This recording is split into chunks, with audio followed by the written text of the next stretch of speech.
시청자 여러분, 한 주간도 주 안에서 평안하셨습니까? 시작된 한 주간도 성삼일체 하나님께서 여러분과 늘 함께 하시기를 원합니다. 이번 주에도 하나님 말씀 중심의 삶을 살아가시기를 원합니다. 2022년도 2주차 하나님의 말씀을 해설하기 전에, 여기는 저희 집입니다. 예, 제가 사정상 말씀을 드리겠습니다만은, 제가 집에서 좀 이제 목회 연구를 해야 하고 여러 가지 유튜브 영상도 촬영해야 되는 그런 상황이라서, 제가 거의 다 이제 모든 책들과 그리고 서재가 교회에 있기 때문에 그때그때 필요한 책들만 가져와서 이제 보는 그런 상황이고요. 그리고 유튜브 촬영도 이제 제 방은 아닌데 제 방으로 이제 사용하려고 지금 하고 있습니다. 그래서 여기서 이제 촬영을 좀 당분간은 해야 될 것 같습니다. 예, 그래서 갑자기 배경이 바뀐 거에 대해서 궁금해 하실 분들이 있을 것 같아서 말씀을 드리면서요. 자, 2022년 2주차 하나님 말씀은 잠언 22장 6절의 말씀이 되겠습니다. 자, 함께 외워봅시다. 마땅히 행할 길을 아이에게 가르치라. 그리하면 늙어도 그것을 떠나지 아니하리라. 잠언 22장 6절 말씀. 아멘. 다시 한번 외워봅시다. 마땅히 행할 길을 아이에게 가르치라. 그리하면 늙어도 그것을 떠나지 아니하리라. 잠언 22장 6절 말씀. 아멘. 예, 새해 들어서 제가 두 번째 하나님의 말씀 아닙니까? 무엇을 정할까를 제가 고민하다가 이제 저도 부모가 되었고, 또 본교회에 속한 성도들과 많은 시청자들께서도 자녀 양육을 하셨고 또 하고 계시는 줄 압니다. 그리스도인으로서 우리가 어떻게 자녀를 양육해야 할 것인가에 대해서 당연히 신자는 성경의 가르침을 따라서 양육을 해야 됩니다. 그 가운데서도 이번 주 하나님의 말씀인 잠언 22장 6절의 말씀을 우리가 바르게 이해해서 우리의 사랑스러운 어린 자녀들을 어떻게 양육해야 할 것인지에 대한 귀한 교훈을 받아서 적용하는 시간이 되기를 원합니다. 부모가 된다는 것은 쉬운 일이 아니죠. 단순하게 잘 먹이고 잘 재우고 또 기저귀 잘 갈아주고 때 되면 병원 데려가고 또 하는 것이 부모의 역할로 그친다면, 그런 일은 굳이 부모가 아니어도 누군가에게 의뢰를 해서 그 일을 할 수도 있을 것입니다. 부모가 될 자격이 없는 자들이 아이만 낳고 무책임하게 정말 방임해버리는 그런 일들이 속출하는 그런 시대를 우리가 살아가고 있습니다. 부모가 된다라고 하는 것은 남자와 여자가 사랑을 하여 자녀를 낳는 어떤 단순한 도식으로 이해할 수 없고, 또 그야말로 인내와 겸손과 희생을 필요로 하는 그런 것이 바로 부모가 된다는 것이죠. 이제 저도 아이를 양육하는 입장에서 많은 것을 내려놔야 됩니다. 그 중에 일환이 바로 이거고요. 저 같은 경우에도 제 패턴이 그렇습니다. 제가 세운 계획대로 움직이고 또 그 계획이 약간이라도 어긋나는 것에 대해서 굉장히 좀 예민한 제가 스타일인데, 그런 습성들을 예전에 비해서는 많이 좀 내려놨습니다만은 더 내려놔야 될 것 같습니다. 하나님께서 또 아이 양육을 통해서 저 자신을 훈련시키는 과정이 아닌가 또 생각을 해봅니다. 또 시간을 조정해야죠. 아이를 양육하려면 거기에 포커스를 맞추면서 틈 나는 대로 해야 할 일들을 이제 하는 것으로 바꿔야 됩니다. 이 촬영이 끝나면 또 이제 아이 목욕을 시키러 이제 또 가야 됩니다. 이것도 제가 말씀드린 것처럼 하나의 훈련이고, 사람이 긍정적으로 변화되는 어떤 요소라고 생각을 하고 있습니다. 사실 저나 제 아내나 각자의 일을 합니다. 그렇기 때문에 부부라고는 하지만 그간 사실상 개인적인 일들에 각자 시간을 더 많이 할애했고 또 자기 위주의 삶을 나름 살아왔던 것이 사실입니다. 그러나 이제는 공통의 목적인 아이 양육을 위해서 우리가 합력해서 일을 하지 않으면 안 되고, 또 각자의 개인적인 일은 이제 조금은 뒷전으로 밀어놓지 않으면 안 되는 것이죠. 사실 저도 아이 양육에 대해서 많은 설교와 가르침을 지금까지 전도사 시절부터 오늘에 이르기까지 성도들에게 주었지만, 제가 아이를 낳아서 또 기르고 했던 것이 아니기 때문에 어느 정도의 어떤 가르침의 한계는 있었다고 봐야 됩니다. 물론 그렇다고 해서 그 가르침에 문제가 있었다고 보지는 않습니다만, 그러나 참 감사하게도 하나님께서 아이를 양육할 수 있도록 제게 2021년 말미에 귀한 자녀를 주시고 또 그 아이를 맡아서 기르는 이 지상에서의 직분자로서 세워주셨기 때문에 이제는 정말로 그 일에 큰 사명감을 가지고 임해야 된다라는 생각을 하게 됩니다. 우리는 정말로 자녀 양육에 대한 가르침이 많은 정말 홍수 시대를 살아가고 있습니다. 그러면 정말 좋은 가정들이 많이 늘어나고 아름다운 가정들이 늘어나야 되는데 그게 아닌 것 같죠. 현실은 TV에서나 책으로나 또 모바일로도 여러 자녀 양육에 대한 지침들을 우리가 마주할 수 있는 그런 시대를 살아가고 있습니다. 물론 그 가운데서는 정말로 우리가 참고해 볼 만한 그리스도인으로서도 참고해 볼 만한 많은 좋은 가르침들이 있고 또 책도 있습니다만, 그러나 아이를 양육하는 일에 있어서 최고의 가르침을 주는 것은 역시 성경입니다. 아이 양육의 가장 큰 모델은 이제 보통 일반적으로 우리가 모범을 보이는 것이라고 이야기를 하죠. 아이들은 금방 따라하기 때문에 정말로 쭉쭉 빨아들이는 화수분 같은 존재들이기 때문에 그렇습니다. 아이들은 기본적으로 부모를 따라합니다. 부모가 그 아이들의 모든 행동 양식과 사고의 기본적 모델이기 때문에 그렇습니다. 그러나 단순하게 모범만 보이는 것으로는 부족합니다. 가장 중요한 것은 아이에게 성경을 가르치는 것입니다. 부모는 아이에게 최고의 성경 교사가 되어야 됩니다. 하나님께서는 신명기 6장 7절에서 이렇게 말씀하시죠. 집에 앉았을 때에든지 길을 갈 때에든지 누워있을 때에든지 일어날 때에든지 가르치라고. 하나님의 진리의 말씀을 아이의 심령에 심어주라는 말입니다. 바울 사도는 디모데에게 이렇게 편지했지요. 또 어려서부터 성경을 알았나니 성경은 능히 너로 하여금 그리스도 예수 안에 있는 믿음으로 말미암아 구원에 이르는 지혜가 있게 하느니라. 아멘. 자, 또한 아이를 훈계하고 채찍으로 때리는, 즉 체벌하는 것에 대해서도 성경은 가르침을 주고 있습니다. 잠언에 보면 아이를 훈계하지 아니하려고 하지 말라. 채찍으로 그를 때릴지라도 그가 죽지 아니하리라. 내가 그를 채찍으로 때리면 그의 영혼을 소홀에서 구원하리라. 잠언 23장 14절로 15절 말씀입니다. 또한 성경에서는 부모가 자녀에게 하지 말아야 될 것도 교훈하고 있습니다. 아비들아, 너희 자녀를 노엽게 하지 말고 오직 주의 교훈과 훈계로 양육하라. 에베소서 6장 4절 말씀. 아멘. 즉 훈계가 너무 도를 지나쳐가지고 지나치게 엄격하게 아이를 대해서 아이가 원망이나 또는 절망에 빠지게 해서는 안 된다는 것입니다. 꽤 구체적이죠. 사실 여러분, 이 세상에 완벽한 부모가 있습니까? 어디 있습니까? 그런 부모 없습니다. 인간은 다 죄악된 본성을 가지고 있기 때문에 실수를 안 할래야 안 할 수 없다라는 것이죠. 또 완벽함을 내가 추구한다라고 해서 완벽해지지도 않고 오히려 그것이 문제가 될 수도 있습니다. 분명한 것은, 가장 기초가 되어야 되는 것은 가정 자체가 성경적인 원칙에 의해서 돌아가야 된다라는 것이고, 그렇게 될 때 하나님의 은혜가 이끌어가는 가정이 됨으로써 가족 상호 간의 건강한 대화가 가능하고 또 영적인 양육이 거기에서부터 이루어지게 되는 겁니다. 자, 오늘 말씀은 그와 같은 어떤 원칙을 이야기하고 있는 것처럼 보입니다. 아이에게 마땅히 행할 것을 가르치면 늙어도 그것을 떠나지 않는다. 자, 이 말씀. 그게 사실 여러분, 우리가 현실에서 하나님을 믿는 가정에서 태어난 아이라고 해도 자라가면서 어긋난 길로 가고 결국 영적인 전선에서 이탈하는 것을 보셨습니까? 보지 못하셨습니까? 저는 많이 봤습니다. 우리가 많이 보게 됩니다. 왜 그런 일이 일어날까? 여기에 대한 이유를 제대로 아는 사람은 이 세상에 단 한 사람도 없습니다. 그 자녀를 직접 기른 부모도 그 이유를 모르는데 누가 그것을 여러분 알겠습니까? 추측이 난무할 뿐이고 그냥 부모들은 그 입장에서 내 탓이겠거니 하면서 그렇게 가슴을 치고 살아도 그냥 그렇게 생각하는 편이 나으니까 그렇게 하는 것이지, 사실 자녀가 하나님을 저버리고 세상으로 나아가 버린다는 것은 신자된 부모의 입장에서는 정말로 가슴이 찢어지는 일인 것이죠. 정말로. 마치 그것은 탕자의 비유로 잘 알려진, 정확히 말하면 기다리는 아버지의 비유에서 자신의 아들이 자기를 떠나는 것을 지켜보는 그 아버지의 감정과 같은 것이죠. 어떠했겠습니까?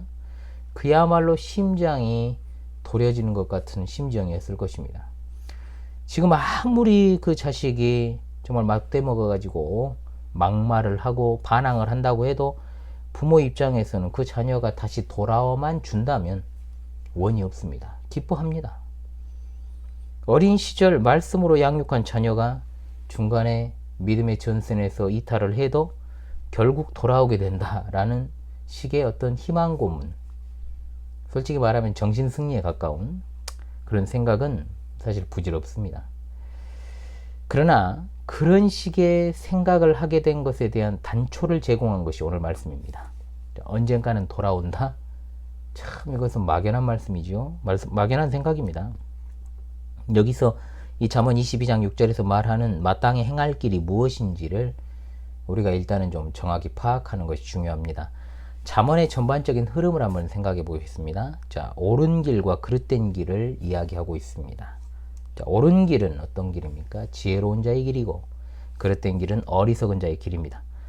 부모는 마땅히 아이에게 옳은 길을 가르치기 위해서 최선을 다해야 됩니다. 모든 힘을 쏟아야 됩니다. 그리고 거기에 훈육이 들어가게 되어 있습니다. 사람이 가만히 놔두면 잘 자랄까요? 전혀 그렇지 않습니다. 식물도 그냥 내버려 두면 잘 자라지 않습니다. 웃자랍니다. 가지치기도 해줘야 되고, 분갈이도 해야 되고, 여러 가지 영양요소도 뿌려줘야 되고, 물도 줘야 돼요. 때 햇빛도 쬐어줘야 되고.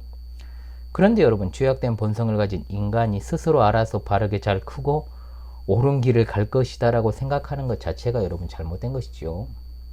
인간은 육신적인 방향을 따르고 거기에 자기 자신을 내어주는 성향을 기본적으로 탑재하고 있습니다. 그렇기 때문에 아주 어린 젖먹이 시절이라도 때를 쓰고 나쁜 습관을 형성하는 모습들을 가지고 있다는 것이죠. 갓난아기도 그렇잖아요. 부모가 이것은 노력을 해야 된다는 것이죠. 물론 여기에서는 함부로 판단할 수 없는 것은 가정의 환경은 다 다릅니다. 또 부모가 가지고 있는 습성도 다릅니다. 그 가정에 있는 어떤 그 사람들의 유전적인 요인들도 있습니다. 모든 아이들이 다 똑같은 행동 양식과 특성을 가지고 있는 것은 아니라는 것은 분명합니다. 그러나 성경은 그런 것에 대해서 이야기하지 않습니다. 큰 틀에서 이야기하고 있죠.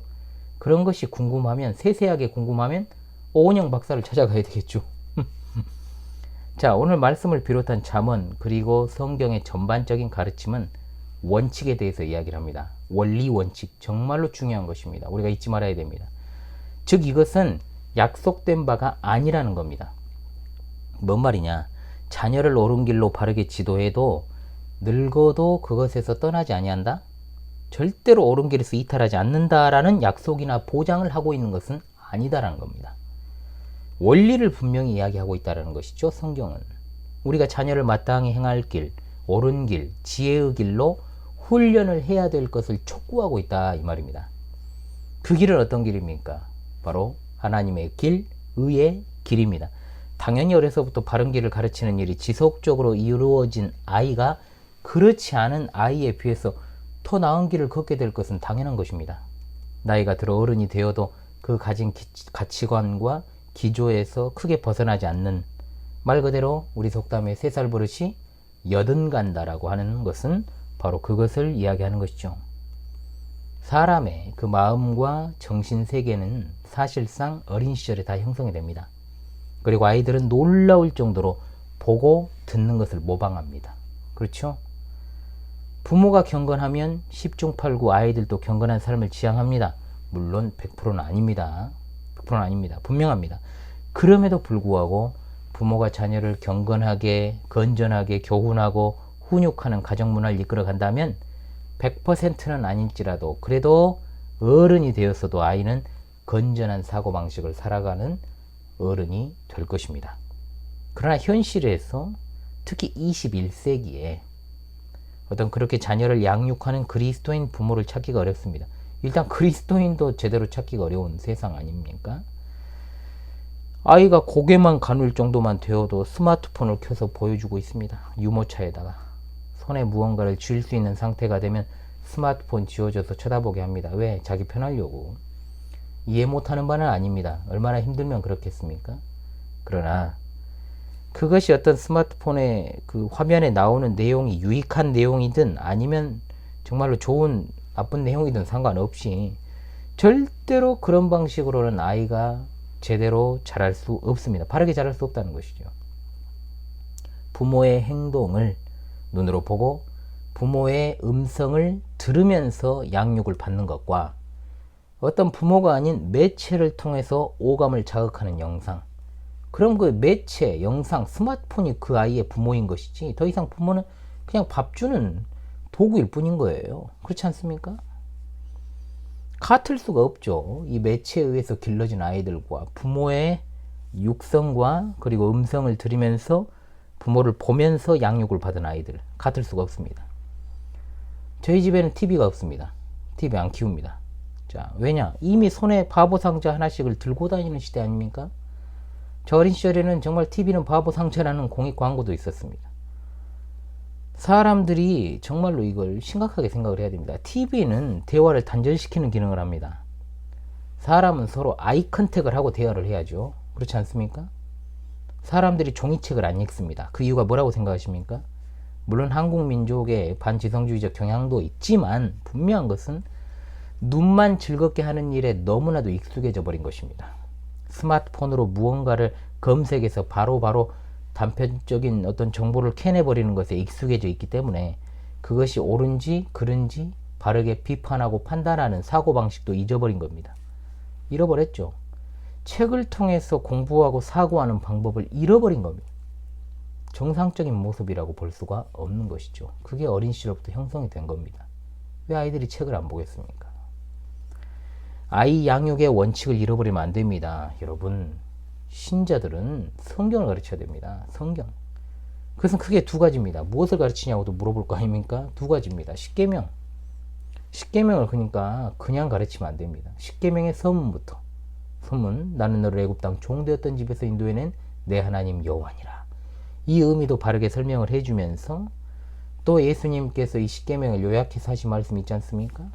그 말씀에 이르기까지 정말로 어떤 십계명을 통해서 하나님을 경외하는 법을 어린 시절부터 가르쳐야 됩니다. 예배하는 것, 성경을 읽는 것, 암송하는 것, 기도하는 것, 찬송하는 것, 헌금하는 것, 어디에서 가르쳐야 됩니까? 집에서 가르쳐야 됩니다. 집에서. 신자된 부모들이 근데 잘 안 하죠. 교회만 데리고 다니면 단줄 생각합니다. 그건 교회 학교나 또 교사나 목사가 하는 게 아니에요. 그건. 그래놓고 아이가 나중에 그릇된 길로 가면 왜 그런지 모르겠다라고 상담을 요청합니다. 목사에게. 뭐라고 말해야 될까요? 제가 드리고 싶은 말씀은 그렇게 양육을 해도 정말 방금 말씀드린 대로 정말로 집에서 어떤 성경적인 환경을 만들어주고 아이를 경건하게 해도 현실에서 100% 아이가 늙어도 거기서 떠나지 않는다는 걸 보장할 수 없다는 겁니다. 그러나 원칙에 의해서 그렇게 양육을 해야 한다는 것. 그럼 목사님 너무 원론적인 이야기만 하시는 것 아닙니까? 아닙니다. 목사야말로 가장 원론적인 이야기를 원리 원칙에 따라서 해야 되는 입장입니다. 왜? 진리인 성경을 가르치는 사람 아닙니까?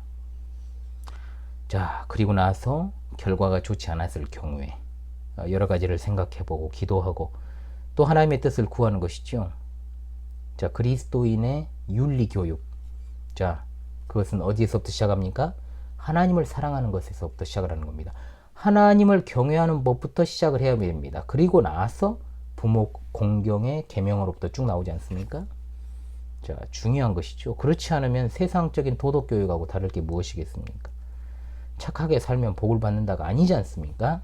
자, 그리고 그렇기 때문에 우리는 복음을 가르쳐야 되는 겁니다. 아이들에게도 복음을 가르쳐야 됩니다. 예수 그리스도를 믿음으로 말미암아 죄 사함을 받고 의롭다 하심을 얻는다. 죄의 삭은 사망이지만 예수 그리스도를 믿으면 구원을 받게 된다라는 사실. 이 핵심적인 것을 젖먹이 때부터 들려줘야 한다 이 말입니다. 젖병만 물려주고 기저귀만 갈아주고 목욕시키는 게 다가 아니란 말이지요.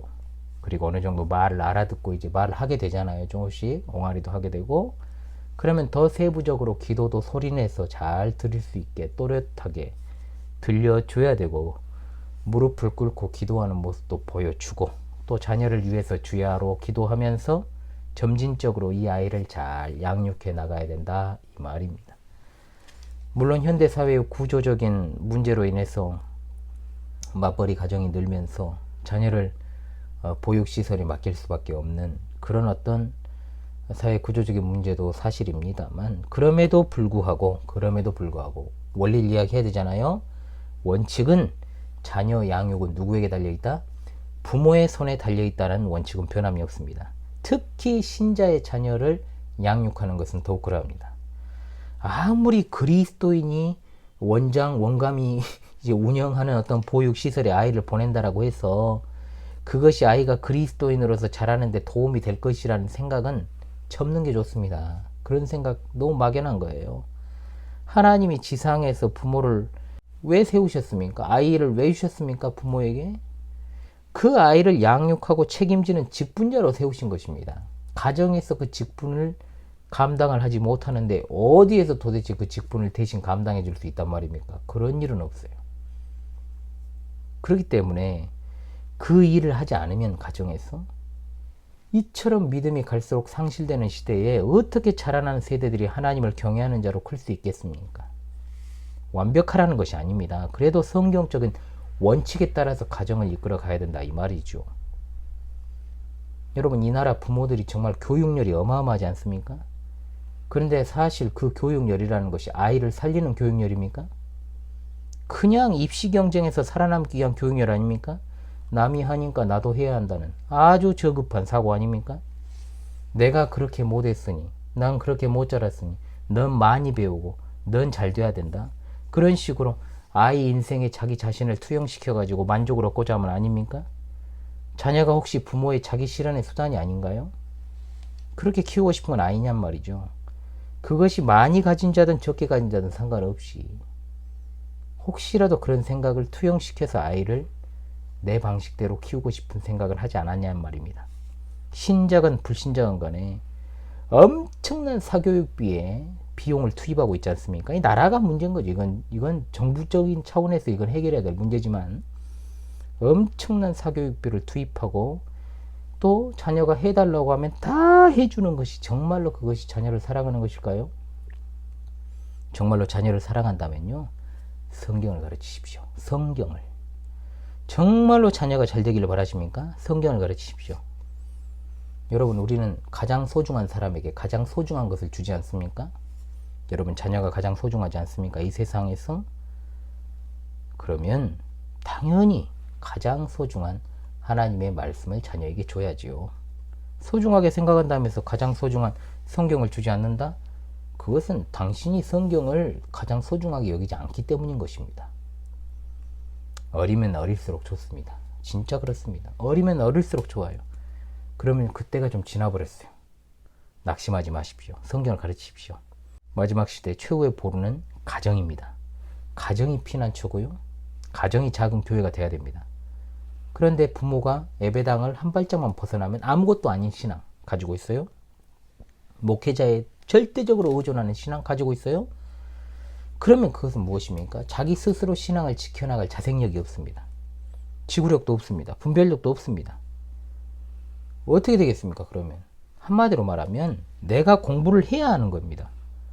내가 가르치려면 내가 공부를 해야 되는 거예요.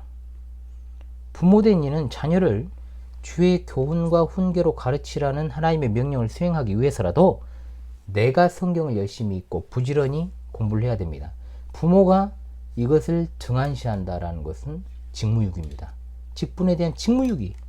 그래야 나도 살고 내 자녀도 사니까요. 마지막 때 우리가 무엇에 기댈 수 있습니까?